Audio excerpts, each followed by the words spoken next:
O do Palmeiras, sem dúvida, é difícil. No domingo, contra o Bahia, fora. Tanto o Palmeiras quanto o Flamengo perderam na Fonte Nova no passado. Como o Piperno lembrou, o Palmeiras perdeu aqui também. É jogo duro. Jogo que o normal é perder ponto lá. É um jogo bem difícil. E o Palmeiras ainda tem que administrar, fazer essa administração. Jogo na Colômbia, depois um clássico com o Corinthians.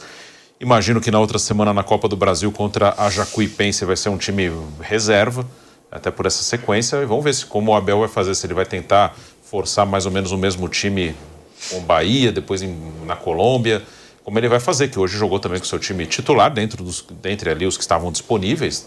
Então é um jogo bem duro. E o do Flamengo, na teoria, é um jogo mais fácil, que é o Santos no Maracanã.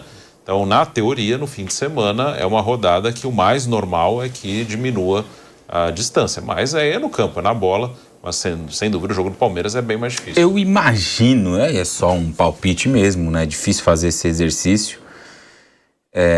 Que ele vai poupar na Libertadores. Eu acho que ele vai entrar com um time alternativo. O Abel, o Palmeiras, no caso.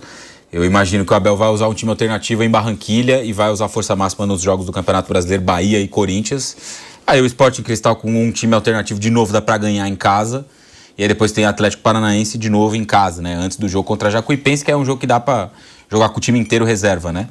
O Palmeiras vai jogar o primeiro jogo em casa e a volta vai ser em Londrina. Então o Palmeiras fará 2 jogos como mandante, praticamente, contra a Jacuipense. Então, nessa dividida, eu imagino pelo grupo C acessível, né? Que o Palmeiras talvez vá com um time reserva e talvez compre a possibilidade de não ganhar em Barranquilha. Somar um ponto, vai. Se o Palmeiras somar um ponto em Barranquilha, dá para terminar a primeira fase com 16, que não é nada mal, né? E acho uma boa estratégia essa aí. Eu acho que nesse momento... E priorizar o brasileiro. O brasileiro, não imagino que o Palmeiras terá nenhuma dificuldade no grupo, como normalmente não tem. Não vai ter. O Palmeiras normalmente passa muito fácil na fase de grupos. Eu acho que nesse momento os jogos do brasileiro são mais importantes. E depois, quando chegar no mata-mata da Libertadores, é outra história. Mas ainda mais uma semana com Bahia e Corinthians, eu considero esses 2 jogos mais importantes do que o jogo da Colômbia. O Júnior Barranquilla é o 5º colocado do campeonato colombiano. Tem 5 derrotas em 14 jogos, né? Então, também não é um adversário que você olha e fala, aqui, não. Se a gente for com um time alternativo, talvez a gente vai tomar uma sacolada. Não, às vezes com um time alternativo dá até pra ganhar.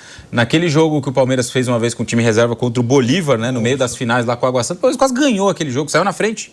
Perdeu, sim. Perdeu de 3-1. Mas o Palmeiras saiu ganhando naquela ocasião, né? Então, assim, eu não acho que seja... Eu tava dando uma olhada no time aqui. O Júnior não é um time assustador, não. Tem o Theo Gutierrez, que é um centroavante bastante conhecido. 40 anos de idade. E tem um jogador que chama Castrilhão, que é bom também. Eu lembro porque fiz o estudo lá do Enamorado e eles 2 foram os destaques da campanha do título, né? O atual campeão colombiano. Mas tem assim, mais um veterano no ataque. Acho que é o Xará, talvez.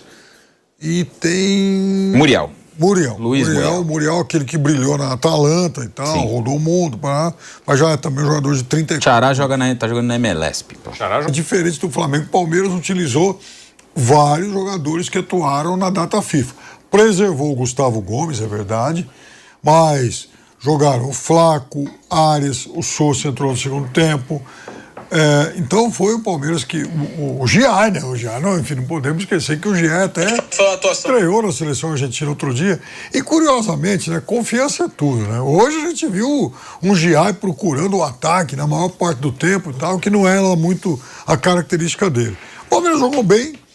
Primeiro tempo, por exemplo, o Palmeiras teve 66% de posse de bola, trocou lá 257 passes, foi o Palmeiras mais com a bola no chão. Essa é uma característica que vai se consolidando com esse time, que afinal de contas é mais técnico, não é um time de ficar cruzando bola na área o tempo todo. E aí virou ganhando de 1-0, gol do Marlon Freitas de cabeça. No segundo tempo, o Grêmio mexeu bem. O Luiz Castro é bom treinador, ele arruma bem o time. O Grêmio fez boas alterações, entraram lá o Gabriel Peck, mas sobretudo o Amuso, né, que é um jogador hábil, um jogador rápido, o ganês /belga aí do time do Grêmio. O Grêmio chegou ao empate, belo gol do Carlos Vinícius. Ele é realmente ótimo finalizador, é um jogador voltado para o gol. Você toca a bola para ele, você pode ter certeza que ele não vai tentar fazer gracinha, parar para pensar. Não, tocou a bola a bola chegou lá, é pimba pro gol, o tempo inteiro. E fez um golaço, né? Num lance que ele se livrou bem da marcação do Fux. Depois disso, Palmeiras continuou insistindo, e aí chegou o segundo gol, novamente marcado pelo Marlon Freitas, o destaque do jogo. É um cara que traz para o time do Palmeiras, além de liderança, qualidade no passe. Ele toca bem a bola e ele não é o passe angustiado, afobado que o time do Palmeiras se acostumou a fazer. É um cara que põe no chão e passa a bola com tranquilidade para quem está melhor posicionado. E é um jogo com ele, um jogo vertical. Também não é aquele volante que fica tocando para o lado. O Palmeiras ganhou muito com a chegada dele. Depois do segundo gol, diferente, por exemplo, do que foi contra o São Paulo, quando o Palmeiras, no segundo tempo, se posicionou de forma a tentar primeiro bloquear o São Paulo, neutralizar as ações do São Paulo para depois pensar em sair. Nesse jogo contra o Grêmio, foi um Palmeiras que, mesmo vencendo por 2-1, continuou pressionando o Grêmio, marcava alto, em busca até do terceiro gol. Não conseguiu e tal, mas o resultado foi muito importante, num bom jogo do Palmeiras, e com isso, então, abre uma boa vantagem contra o seu grande rival no campeonato. Porque, embora o Fluminense faça um ótimo início, o Bahia também, né? O Bahia, acho que por pontos perdidos aí, pode até ser o segundo, né? Tem um jogo a menos, né? E mesmo assim, já é um Palmeiras que abre vantagem em relação a quem interessa.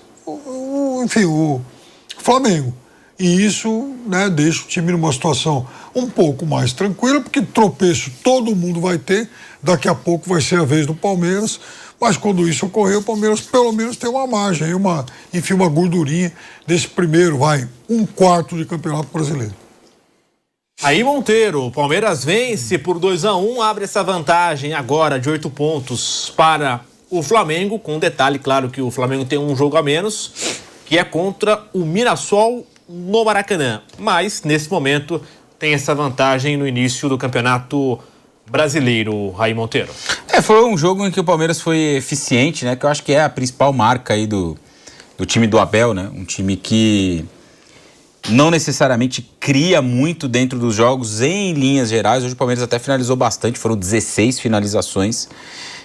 Mas é essencialmente um time efetivo, né? Eficaz, busca ser eficaz dentro dos jogos. Objetivo quando tem a bola e eficaz. Foi assim no primeiro tempo, com o Marlon Freitas fazendo 1-0, depois que tomou o empate, de novo o Marlon Freitas, numa finalização ali da entrada da área, fez o gol do 2-1. Como a gente estava falando no começo, né, o Palmeiras, nesses 27 pontos que ele disputou no Campeonato Brasileiro, 9 rodadas, ele somou 22, deixou 5 pontos pelo caminho, né?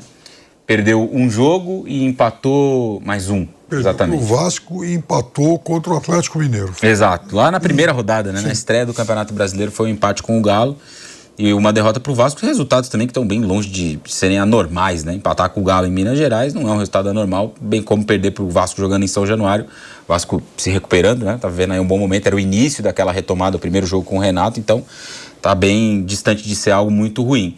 E tem essa vantagem aí que, nesse momento, de 8 pontos para o Flamengo, uma vantagem real de 5, pensando que o Flamengo vença o seu jogo contra o Mirassol. Tá muito cedo ainda para fazer qualquer tipo de conta por título ou coisa do tipo. Os protagonistas provavelmente serão novamente eles dois. Acho que tem 2 candidatos aí a furar essa bolha no Campeonato Brasileiro desse ano. Não necessariamente para ganhar, mas para tentar brigar. E aí precisa ver o que um deles vai fazer com as Copas, no caso o Fluminense, que faz um belo Campeonato Brasileiro.